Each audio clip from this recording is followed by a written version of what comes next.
Shellac Resist is a fast, easy way to create a low relief design that looks as if it's been intricately carved and taken hours to complete. The glaze will break or change color over the edges of the shellac design. It's also a great solution for work that just feels unfinished or has dried out too much to decorate in any other manner, or is just a little heavy, such as this long forgotten tumbler. Shellac Resist works best on porcelain or clay with a very low grog content. I also have to mention the states of dryness of clay. Shellac has to be applied to green clay, that is clay that has not gone into the kiln yet. Any unfired clay is green clay. This tumbler is leather hard, so leather hard is partially dry. You can still feel the moisture evaporating, it's cool to the touch, and it hasn't changed color yet. Little too soon for shellac. Bone dry, this is the perfect state of dryness to apply shellac, and you can see the color change that has occurred. Bone dry, no moisture. It's also warm to the touch, so you can feel no moisture evaporating. First thing I'm going to do is select a brush for my shellac application, and I would recommend to just experiment with water on just a canvas tabletop, piece of paper, a chalkboard. Experiment with the type of mark making that you're interested in creating on your pot, and just make sure that the brush is the right choice. So get comfortable with the brush before you actually try out the shellac.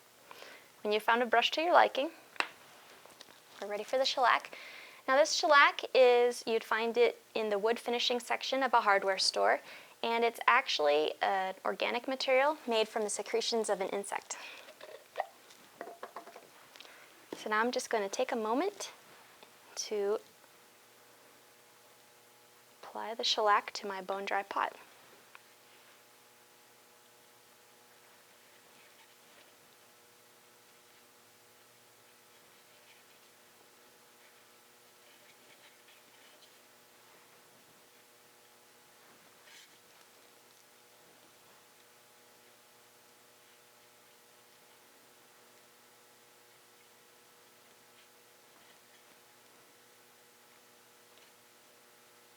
Now, if you've made any small errors, or if you have shellac anywhere that you're not happy that it's there, it's easy enough to remove. Just use your fettling knife, and I'm just going to scrape off the top layer of clay, and that removes the shellac.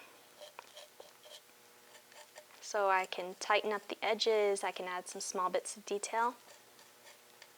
The shellac is going to take about 10 to 15 minutes to dry. While you're waiting for it to dry, make sure that you immediately clean out your brush because the shellac dries so quickly. Put the lid on the shellac. I'm going to use the paper towel to remove the excess shellac from the brush so that I don't contaminate the ammonia. Now I have some ammonia to clean the brush.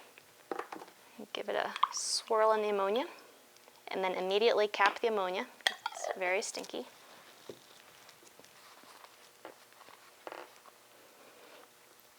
And finally, I just give my brush a swirl in the water, and it is set to go.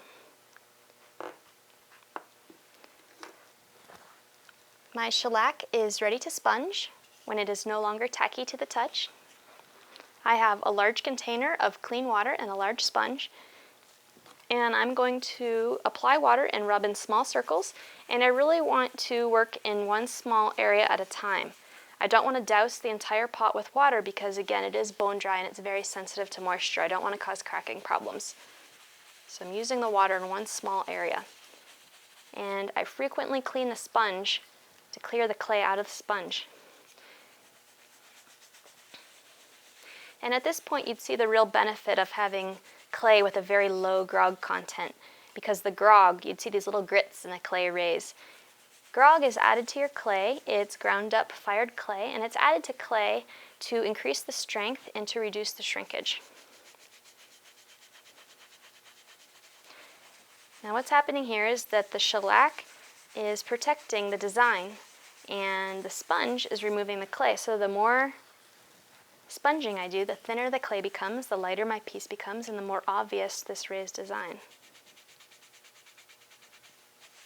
Now, how do I know when I've sponged enough? I can feel my design, and I will feel a raised edge on all edges of my design. And if I don't quite feel that raised edge, I need to do a little bit more sponging. When I'm happy with the results, I just let this cup dry, and it'll dry pretty quickly, and it's ready for the bisque kiln, or the first firing. And in the bisque kiln, the shellac simply burns off because it's an organic material.